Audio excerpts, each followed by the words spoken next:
दोस्तों, जिंदगी में कुछ उम्र ऐसी होती है जो सिर्फ एक नंबर नहीं होती, वो एक मोड़ होती है। एक ऐसा पड़ाव जहाँ इंसान पीछे मुड़कर अपने अधूरे सपनों को देखता है और आगे आने वाले कल से भी डरता है। 29 साल कुछ लोगों के लिए ये उम्र सफल होने की होती है, कुछ लोगों के लिए अपने प्यार को पाने की और कुछ लोगों के लिए खुद को ढूंढने की।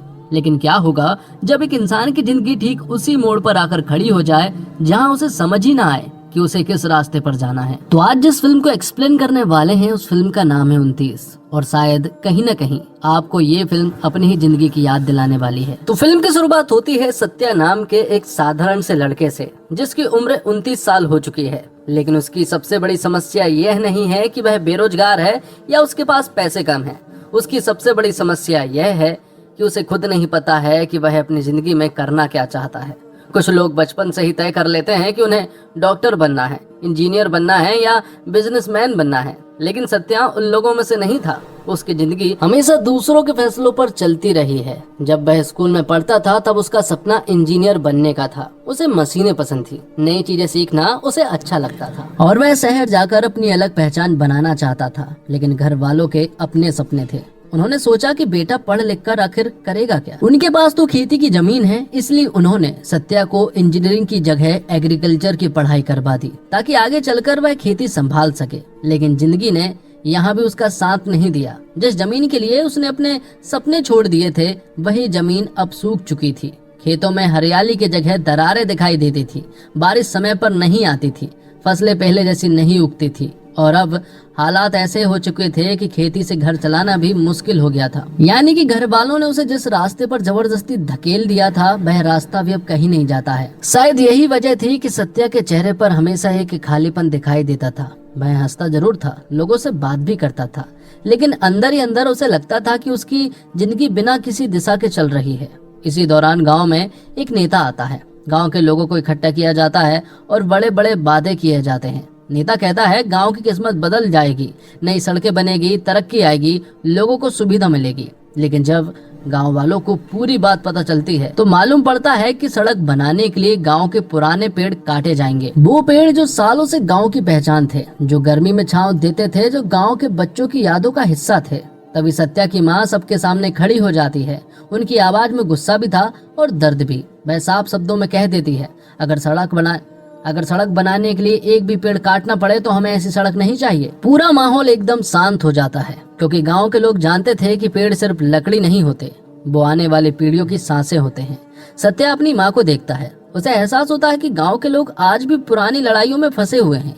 यहाँ सपनों की नहीं, सिर्फ समझौते की बातें होती हैं। और शायद इसी वजह से उसे पहली बार महसूस होता है कि अगर वह यहीं रहा तो उसकी जिंदगी भी इसी गांव की तरह एक जगह ठहर जाएगी। इसलिए वह फैसला करता है कि अब वह गांव छोड़ देगा। उसे अपनी पहचान खुद बनानी होगी और इसी सोच के साथ वह नौकरी की तलाश में सेलम शहर पहुंच जाता है। शहर उसके लिए बिल्कुल नई दुनिया था। नई सड़कें, नई भीड़, नए चेहरे और हजारों ऐसे लोग जो अपनी अपनी मंजिल की तलाश में भाग रहे थे। सत्या को एक कंपनी में नौकरी मिल जाती है और रहने के लिए एक मेंशन भी। और मेंशन में उसकी मुलाकात दो ऐसे लड़कों से होती है जो आगे चलकर उसकी जिंदगी का अहम हिस्सा बनने वाले थे। पहला था मणि। मणि का सपना डायरेक्टर बनने का है। वह उन लोगों में से था जो अपनी आंखों से पूरी फिल्म इंडस्ट्री लेकर घूमता है। उसके पास कहानियों की कोई कमी नहीं थी। हर रात उसके पास सुनाने के लिए एक नई कहानी होती थी। वह दर्जनों प्रोड्यूसर के ऑफिस के चक्कर लगा चुका था, अपनी स्क्रिप्ट सुना चुका था, लेकिन हर बार उसे सिर्फ निराशा मिली थी। ऊपर से उसका दिल भी टूट चुका था। जिस लड़की से वह प्यार करता था वह उसे छोड़कर जा चुकी थी। लेकिन मणि आज तक उस रिश्ते से बाहर नहीं निकल पाया था। हर रात वह शराब पीता, अपनी एक्स गर्लफ्रेंड की बातें करता और फिर वही दुख भरी कहानी दोबारा सुनाता। सत्या को कभी कभी लगता था कि मणि अपनी गर्लफ्रेंड से ज्यादा उसकी यादों से प्यार करता है। दूसरा लड़का था बसंत। बसंत की पूरी दुनिया एक लड़की के इर्द गिर्द घूमती थी जो बेंगलुरु में रहती थी। वह उससे बेइंतहा प्यार करता था, इतना प्यार कि सामने वाला उसके लायक है या नहीं इस बात से उसे फर्क भी नहीं पड़ता। उसका बस एक सपना था, किसी तरह बेंगलोर में नौकरी मिल जाए ताकि वह अपनी गर्लफ्रेंड के करीब जा सके। इन दोनों को देखकर सत्या अक्सर सोच में पड़ जाता था। एक लड़का अपने टूटे हुए प्यार के लिए ही जी रहा था, दूसरा अपने प्यार को पाने के लिए, और वह आखिर किसके लिए जी रहा था। उसके पास कोई सपना नहीं था, कोई बड़ा लक्ष्य नहीं था, कोई ऐसी भी लड़की नहीं थी जिससे वह अपने दिल की बात कह सके। उसने आज तक किसी लड़की से ठीक से बात तक नहीं की है। जब भी वह अकेला होता वह खुद से बातें करता, अपनी ही अंतरात्मा से सवाल पूछता और फिर उन्हीं सवालों में जवाब ढूंढने की कोशिश करता। लेकिन शायद किस्मत उसकी जिंदगी में कुछ नया लिखने वाली थी, क्योंकि एक दिन उसी ऑफिस में एक नई लड़की आती है, जिस लड़के का नाम विजय लक्ष्मी है। उसे देखते ही पहली बार सत्या के दिल में कुछ ऐसा होता है जो पहले कभी नहीं हुआ था। वह पहली नजर का प्यार था या सिर्फ एक आकर्षण, यह सत्या खुद भी नहीं जानता था। लेकिन इतना जरूर था कि विजय लक्ष्मी के बाद उसकी दुनिया पहले जैसी नहीं रहने वाली थी। पर पहली मुलाकात में ही एक छोटी सी गलतफहमी हो जाती है। सीढ़ियों पर सत्या उसे आगे जाने का रास्ता दे देता है, लेकिन विजय लक्ष्मी को लगता है कि शायद सत्या पीछे से उसे घूर रहा है। सत्या उसकी आंखों में आया शक साफ देख लेता है और यह बात उसे अंदर तक चोट पहुंचाती है, क्योंकि सत्या ने 1% भी नहीं सोचा था कि वो लड़की ऐसा सोच सकती है। उसका कोई गलत इरादा नहीं था। वह कुछ बिना कहे ही सीधे ऊपर ऑफिस चला जाता है। लेकिन थोड़ी देर बाद विजय लक्ष्मी को अपनी गलती का एहसास हो जाता है। उसे समझ आता है कि उसने सत्या को गलत समझ लिया था। वह खुद उसके पास आती है, हल्की सी मुस्कान के साथ माफी मांगती है और शायद यहीं से शुरू होती है एक दोस्ती, जिसके बारे में सत्या ने कभी सोचा भी नहीं था। धीरे धीरे दोनों समय बिताने लगे थे। ऑफिस की बातें, छोटी छोटी नोकझोंक, हंसी मजाक और फिर घंटों चलने वाली बातचीत।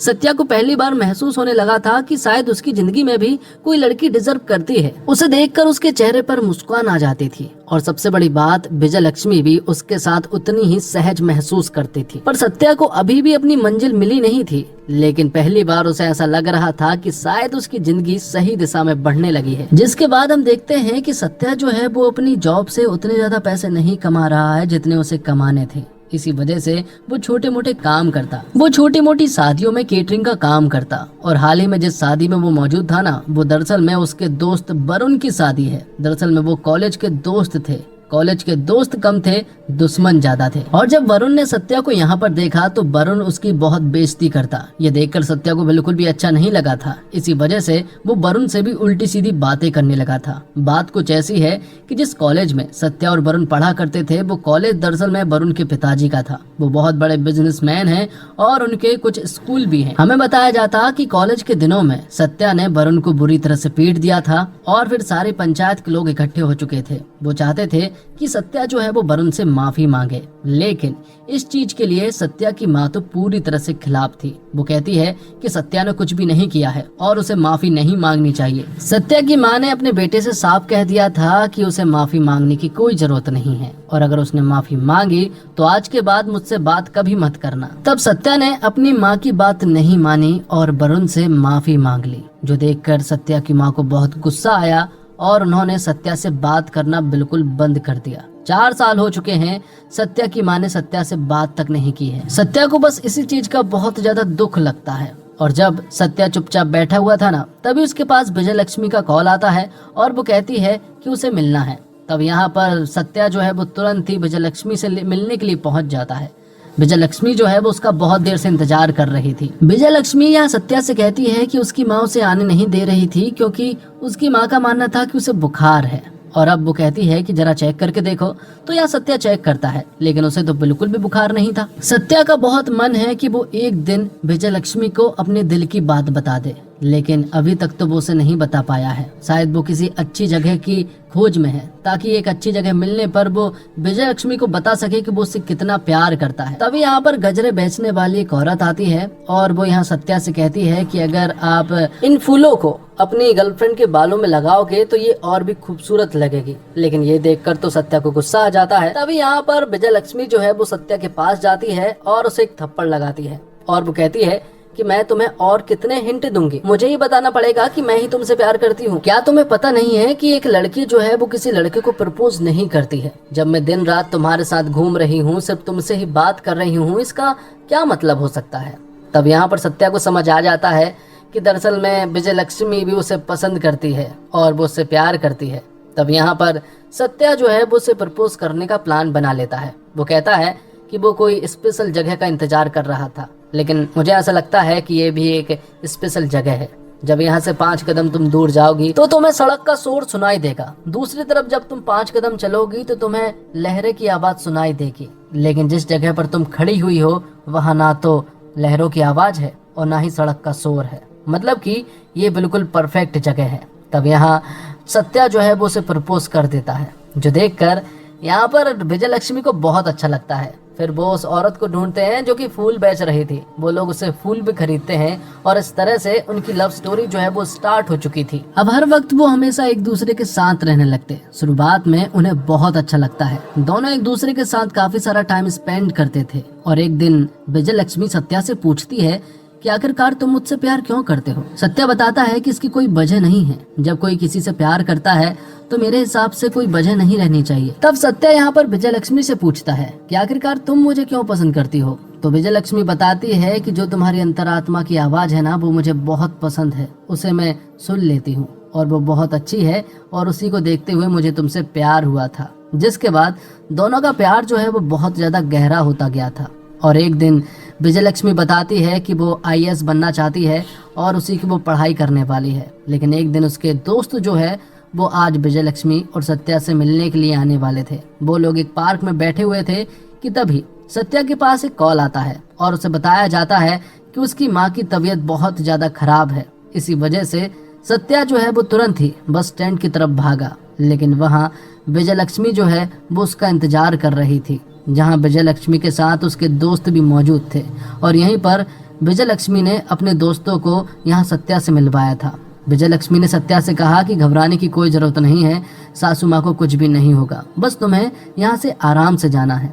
रास्ते में जाते वक्त विजय लक्ष्मी ने उसे कुछ खाना भी दिया था ताकि वो ठीक से खा सके और जा सके। ये सारी चीजें देखने के बाद सत्या को यकीन हो चुका था कि विजय लक्ष्मी जो है वो उससे बहुत ज्यादा प्यार करती है। उसने बिल्कुल भी नहीं सोचा था कि कोई लड़की एक दिन उससे इतना ज्यादा प्यार करेगी। उसे बहुत अच्छा लग रहा था। इसी वजह से वो यहाँ पर बस की एक टिकट नहीं बल्कि 2 टिकट लेता है और वो विजय लक्ष्मी के पास कॉल करके बताता भी है कि उसने 1 टिकट नहीं ली है बल्कि 2 ली है, क्योंकि मुझे ऐसा लगता है कि तुम मेरे साथ अभी भी हो। ये देखकर विजय लक्ष्मी को भी बहुत अच्छा लगा था। जिसके बाद फाइनली सत्या जो है वो हॉस्पिटल पहुंच जाता है। 4 सालों से एक दूसरे से उन्होंने बात नहीं की है, लेकिन अचानक से सत्या जो है वो रोने लगता है, क्योंकि वो अपनी माँ को इस कंडीशन में नहीं देखना चाहता है, चाहे वो कितने ही सालों से बात ना किए हों। माँ भी यहाँ पर रोने लगती है। वो अपने बेटे के सर पर हाथ रख देती है और यहाँ सत्या कहता है कि आज के बाद आपको काम करने की कोई जरूरत नहीं है,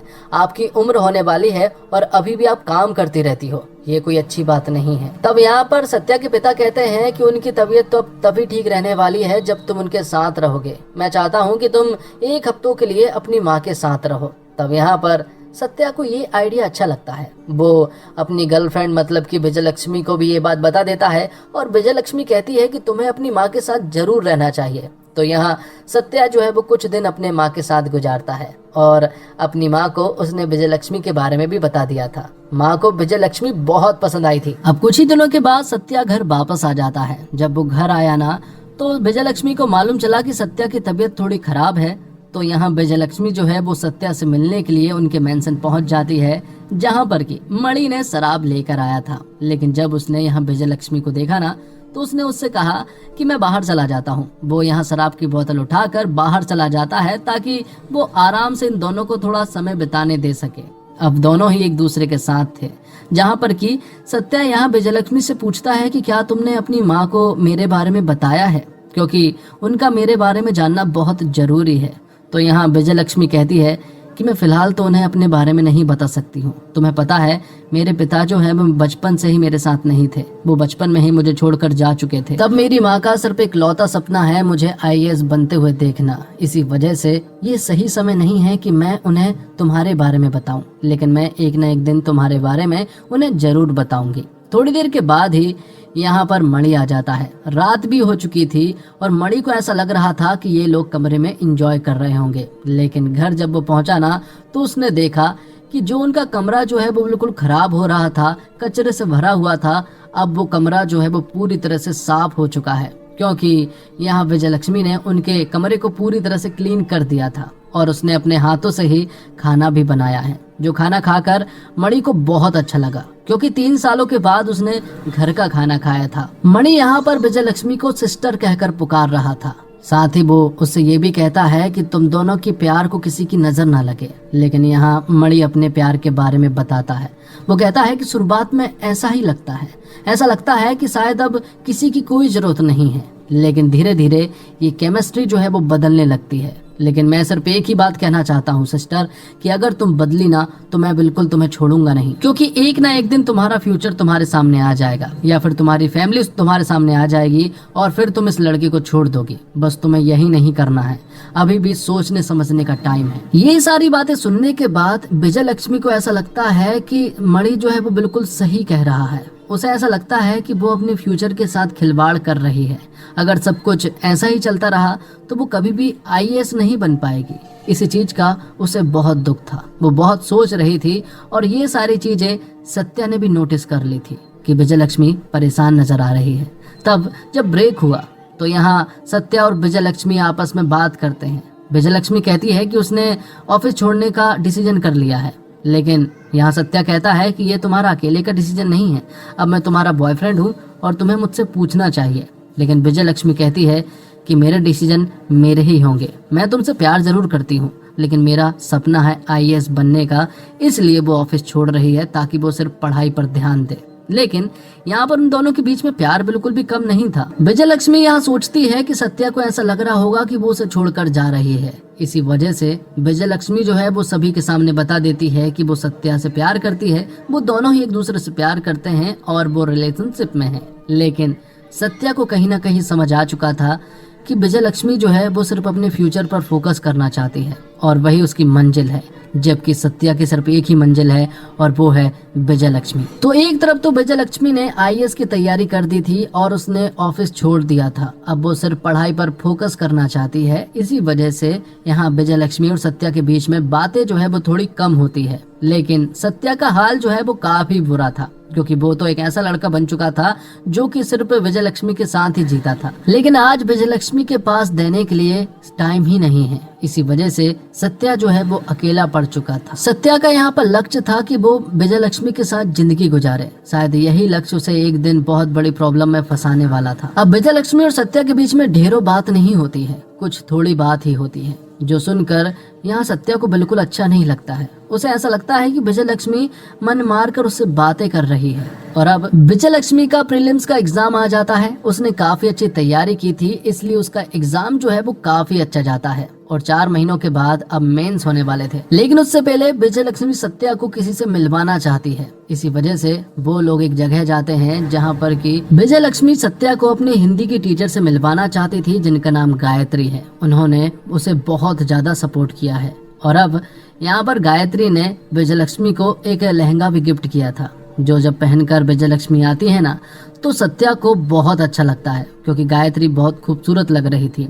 यहाँ गायत्री मैडम को विजय लक्ष्मी और सत्या के बारे में सब कुछ मालूम है। वो कहती है कि हमेशा साथ रहने का बहाना मत ढूंढो और ना ही कभी किसी गलतफहमी में फंसना। अपने फ्यूचर पर फोकस करो और रिलेशनशिप को साथ में लेकर चलो। अब गायत्री मैडम यहाँ से जाने लगती है। उन्हें दरअसल में फ्लाइट से बाहर जाना था, लेकिन अभी भी उनका रूम जो है वो खाली था, क्योंकि होटल में सुबह 11 बजे चेकआउट करना था। पर यहाँ बारिश बहुत हो रही थी और गायत्री मैडम चाहती है कि दोनों जो है वो उसी होटल में रुक जाए, क्योंकि रात भी बहुत हो चुकी है। तब वो लोग चाबी ले लेते हैं और उस होटल के रूम में जाते हैं, जहाँ विजय लक्ष्मी को बहुत डर लग रहा था कि सत्या उसके साथ कुछ कर ना दे। तभी हम देखते हैं कि विजय लक्ष्मी जो है वो अपनी माँ से बात कर रही थी। वो कॉल पर बहुत देर तक अपनी माँ से बात करती है। जब बात खत्म होती है तो यहाँ पर सत्या कहता है कि तुम्हें मेरे ऊपर बिल्कुल भी भरोसा नहीं है, क्योंकि ये आइडिया मैंने ही तुम्हें बताया था कि जब भी तुम ऑफिस से घर जाओ और तुम्हें ऐसा लगे कि तुम ऑटो वालों के साथ सेफ नहीं हो तो फिर फोन पर बात करने का बहाना करो, और आज तुम यही कर रही हो। ये देखकर मुझे ऐसा लग रहा है कि मैं भरोसे लायक नहीं हूँ। तब विजय लक्ष्मी कहती है कि हाँ तुम सही बोल रहे हो, फिलहाल मुझे तुम पर भरोसा नहीं है, क्योंकि जब रूम की चाबी दी गई थी तब तुम नीचे गए थे और मैंने देखा कि नीचे एक मेडिकल की दुकान है और वहां से तुमने जरूर प्रोटेक्शन खरीदा होगा। ये देखकर सत्या को बहुत ज्यादा बुरा लगता है। वो अपना हाथ बढ़ाता है और उसने जो नीचे से खरीदा था वो यहाँ पर विजय लक्ष्मी को दे देता है। वो कहता है कि नीचे झुमके की दुकान थी और मुझे ऐसा लगा कि लहंगे पर ये झुमके सूट करेंगे, इसलिए वो झुमके खरीदने के लिए गया था। ये सुनकर यहाँ पर विजय लक्ष्मी को बहुत बुरा लगा कि उसने ऐसे इंसान पर शक किया जो कि बिल्कुल नीट एंड क्लीन है, और अब वो यहाँ सत्या से माफी मांगती है। वो दोनों एक दूसरे के साथ रहते हैं और कहते हैं कि अगर तुम्हें ऐसा लगता है कि मैं तुमसे प्यार नहीं करती हूँ या फिर भरोसा नहीं है तो हम दोनों ही एक दूसरे के साथ समय बिता लेते हैं। यहाँ सत्या ने अपने आप को रोकने की काफी कोशिश की थी, लेकिन आखिरकार उन्होंने पूरी रात एक दूसरे के साथ गुजार ली थी। अब दोनों जब बिस्तर पर सोए हुए थे तो यहाँ पर विजयलक्ष्मी सत्या से कहती है कि मैंने तुम्हारे लिए एक पोएम लिखी है, लेकिन तब तक सत्या जो है वो सो चुका था। अब अगले सीन में हम देखते हैं कि सत्या की माँ और गांव के बहुत सारे लोग जो है वो कुछ नेता के पास गए थे, क्योंकि वो यहाँ पर एक झील की जगह पर कुछ नई चीजें बनाने वाले थे। पर झील बहुत सारी थी और वहाँ बहुत गंदगी भी थी, इसी वजह से वो चाहते हैं कि यहाँ पर कुछ भी ना बने, क्योंकि एक ऐसा समय भी आता है जब पानी की जरूरत होती है और फिर झील ही उनका सहारा होता है। लेकिन अगर झील छीन ली गई तो आगे चलकर बहुत ज्यादा प्रॉब्लम हो सकती है, इसी वजह से वो झील को साफ करवाना चाहते हैं। तो सत्या के माता पिता शहर आए हुए थे, इसलिए उन्होंने सोचा कि वो यहाँ पर विजयलक्ष्मी से भी मिल लेंगे, क्योंकि वो लोग विजयलक्ष्मी के लिए साड़ी लेकर आए थे।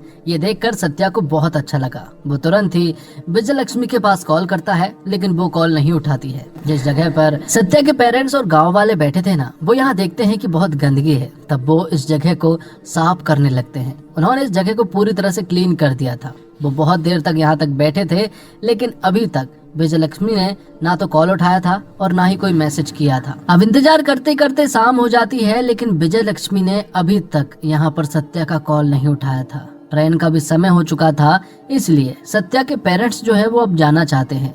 वो लोग विजयलक्ष्मी की साड़ी जो है वो सत्या को थमा देते हैं और यहाँ से चले जाते हैं। जिसके बाद हम देखते हैं कि विजयलक्ष्मी जो है वो पढ़ रही थी। रात के 2 बज चुके थे और तभी उसने देखा कि उसके पास तो बहुत सारे मैसेजेस और कॉल आए हैं जो कि सत्या के थे। ये देखकर विजयलक्ष्मी डर जाती है। उसे ऐसा लगता है कि ये लोग अभी भी उसका इंतजार कर रहे होंगे, लेकिन उसे पता था कि सत्या तो जरूर उसका इंतजार कर रहा होगा। तब वो तुरंत ही वहाँ पहुँचती है। वो यहाँ सत्या से माफी मांगती है। सत्या ने बताया कि तुम्हारे लिए मेरी माँ ने साड़ी लेकर आई थी और वो यहीं पर रखी है। सत्या यह नोटिस करता है कि विजयलक्ष्मी पहले मेरी माँ को सासू माँ कहकर पुकारती थी, लेकिन आज सत्या की माँ कहकर पुकार रही है। यहाँ सत्या को ऐसा लगता है कि विजयलक्ष्मी जो है वो उसे इग्नोर कर रही है और वो एक अलग रास्ता चुनना चाहती है। सत्या यहाँ विजयलक्ष्मी से बिल्कुल भी ठीक ढंग से बातें नहीं करता। वो उसे बहुत चिल्लाता है, बहुत ही उल्टी सीधी बकवास करता है।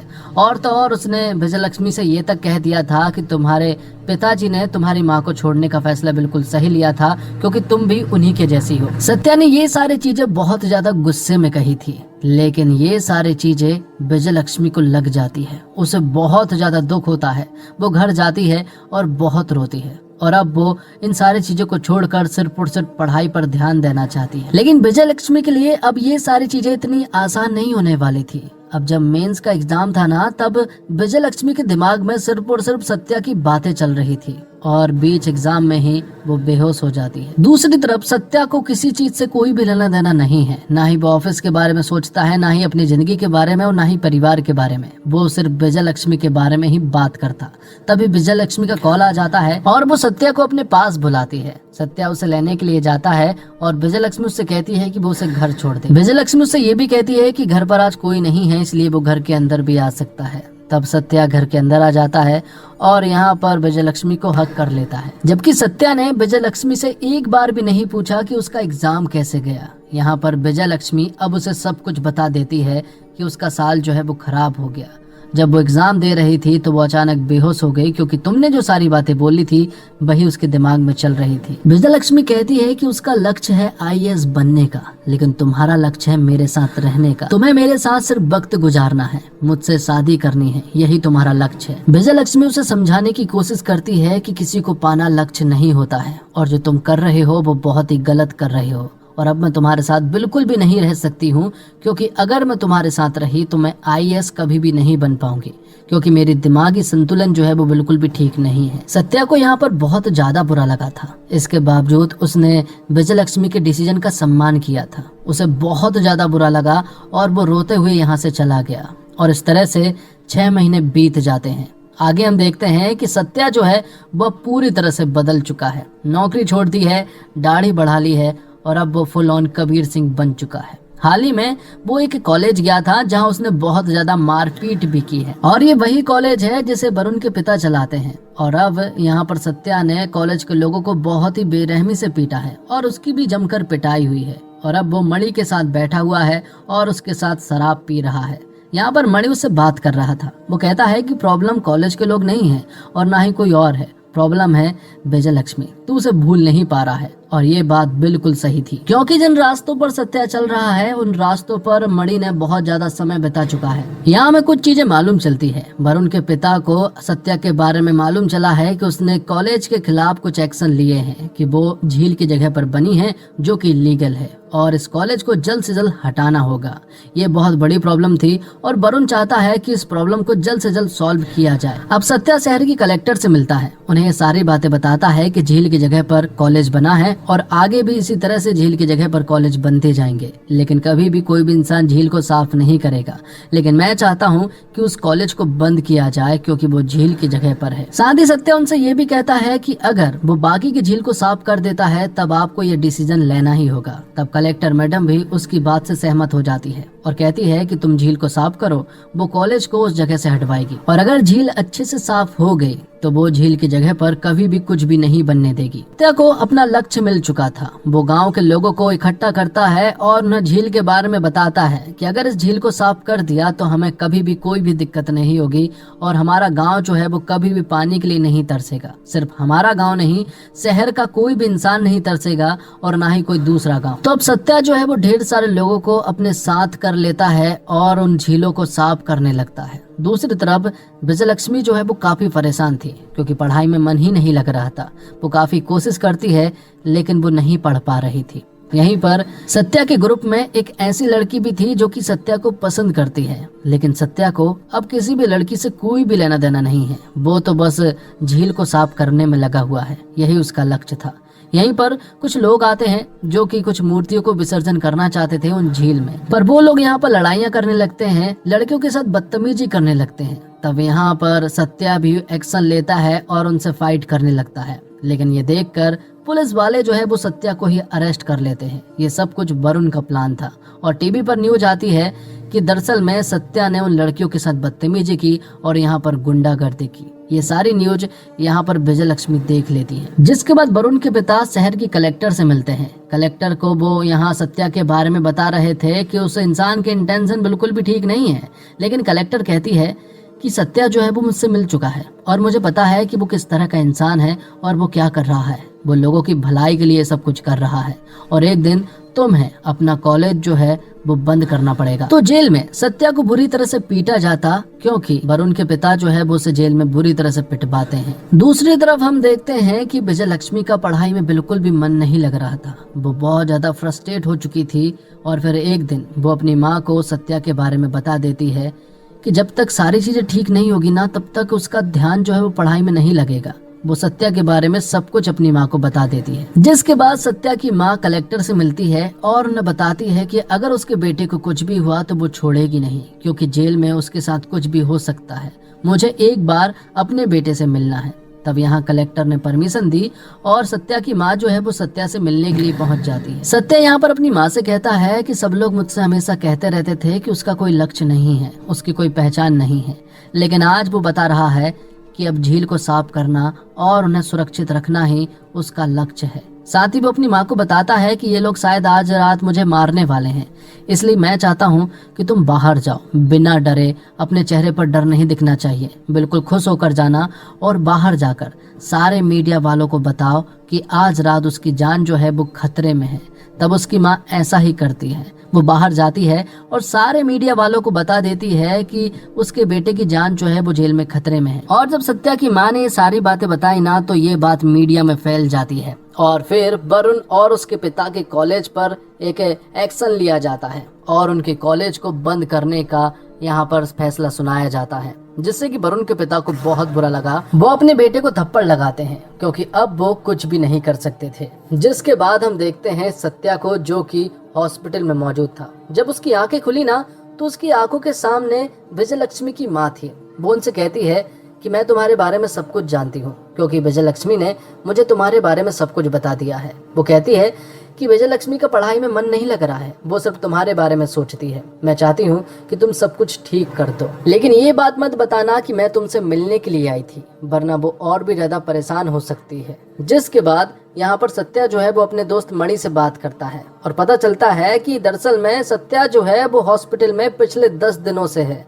और उसकी तबीयत जो है वो बिगड़ चुकी थी, इसी वजह से वो यहाँ पर मौजूद है। मणि बताता है कि सारे इस डिसीजन जो है वो हमारे फेवर में है और झील का नजारा मैं तुझे बताना चाहता हूँ, लेकिन यहाँ सत्या खुद झील को देखना चाहता था। झील जो है वो बहुत ही सुंदर थी और वो बहुत ही अच्छी हो चुकी थी। उन्हें देखकर सत्या को बहुत अच्छा लगा। वो पूरी झील में घूम कर आता है क्योंकि ये उसका सपना बन चुका था और आज उसने ये सपना सच कर दिखाया था। जिसके बाद हम देखते हैं कि उसी रात अब सत्या जो है वो विजयलक्ष्मी से मिलने के लिए जाता है। वो उसकी कॉलोनी में जाकर विजयलक्ष्मी के नाम दोहराने लगता है, पुकारने लगता है। जब ये सारी आवाज विजयलक्ष्मी सुनती है तो वो तुरंत ही सत्या के पास आती है। वो सत्या से बिल्कुल भी ठीक ढंग से बात नहीं करती। वो कहती है कि हमारा ब्रेकअप हो चुका है और तुम्हें तो यहाँ से चले जाना चाहिए क्योंकि मैं तुमसे कोई भी बात नहीं करना चाहती हूँ। कि तभी हम देखते हैं कि यहाँ पर एक आदमी आता है। वो आदमी कौन था, यहाँ पर विजयलक्ष्मी को बिल्कुल समझ नहीं आ रहा था और अब मालूम चलता है कि दरअसल में ये विजयलक्ष्मी के पिता हैं और ये देखकर विजयलक्ष्मी की आंखों में आंसू आ जाता है। यहाँ पर विजयलक्ष्मी अपने पिता के सामने बहुत सारी बातें करने लगती है और उसके पिता भी माफी मांग रहे थे क्योंकि इतने दिन वो उनसे दूर रहा और उसने ये भी कहा कि वो उसकी माँ को ये बात ना बताए क्योंकि वो अभी भी उनसे नफरत करती है। अब सत्या विजयलक्ष्मी से कहता है कि मैंने तुमसे वादा किया था, मैंने तुमसे कहा था कि एक ना एक दिन मैं तुम्हारी मुलाकात तुम्हारे पिता से जरूर करवाऊंगा, चाहे मुझे कुछ भी करना पड़े। यहाँ पर दोनों एक दूसरे के साथ थे और अब यहाँ पर सत्या कुछ ऐसी बातें बोलता है जो विजयलक्ष्मी को बहुत अच्छी लगी। वो कहती है कि तुमने सारे डिसीजन बहुत अच्छे लिए थे, तुमने मुझे छोड़ा और आईएएस की पढ़ाई करना स्टार्ट किया, दिल्ली आ गई, सब कुछ सही था, लेकिन एक डिसीजन बहुत गलत लिया और वो ये कि तुमने पढ़ाई करना छोड़ दिया। तुम्हें पढ़ाई करना है क्योंकि तुम्हारे सारे डिसीजन सही तभी होंगे जब तुम पढ़ाई करके आईएएस बनोगी। दूसरी तरफ हम देखते हैं कि विजयलक्ष्मी के पिता जो है वो विदेश में रहते हैं और वो फिल्मों में पैसे लगाते हैं। ये देखकर मणि को बहुत अच्छा लगता है। मणि कहता है कि वो भी डायरेक्टर है और उसके पास भी कहानी है और अब वो विजयलक्ष्मी के पिता को अपनी कहानी सुनाने लगता है और उन्हें वो कहानी शायद जरूर पसंद आएगी। और कहानी अब कुछ महीनों बाद शिफ्ट होती है जहाँ पर कि हम देखते हैं कि अब सत्या जो है वो एक बहुत बड़ा यूथ आइकॉन बन चुका है और अब वो बड़े बड़े मुद्दों पर बात करता है और सभी लोग उसके फैन भी बन चुके हैं। दूसरी तरफ हम देखते हैं कि विजयलक्ष्मी जो है वो अपने एग्जाम में लगी हुई थी और वो यहाँ पर एक क्वेश्चन को देखकर हैरान रह चुकी थी। दरअसल में इस एग्जाम में सत्या के ऊपर से एक क्वेश्चन आया हुआ था और वो देखकर यहाँ पर विजयलक्ष्मी हैरान रह चुकी थी। वो बहुत प्राउडली उस क्वेश्चन का आंसर देती है जिसका आंसर सत्या ही था। उसे बहुत ज्यादा खुशी हो रही थी। जैसे ही एग्जाम देकर वो बाहर निकली ना तो वो तुरंत ही सत्या के पास कॉल करती है। एक बात रह चुकी थी और वो ये कि विजयलक्ष्मी ने सत्या के लिए एक पोयम लिखी थी जो वो उसे कभी भी नहीं सुना पाई थी, इसलिए वो उसके पास कॉल करती है और पोयम सुनाती है। यहाँ उनके बीच में सब कुछ ठीक हो चुका था और यहीं पर फिल्म जो है वो समाप्त हो जाती है। दोस्तों उम्मीद करता हूँ आपको ये वीडियो पसंद आई होगी। वीडियो पसंद आई हो तो वीडियो को लाइक जरूर कीजिएगा और इस फिल्म को आप कितने स्टार देना चाहेंगे जरूर बताइएगा। वीडियो अगर अच्छी लगी हो तो चैनल को सब्सक्राइब भी कीजिएगा। मिलते हैं अगले वीडियो के साथ, तब तक के लिए आप हमारे चैनल के साथ बने रहिए। धन्यवाद। जय हिंद, जय भारत, जय श्री राम।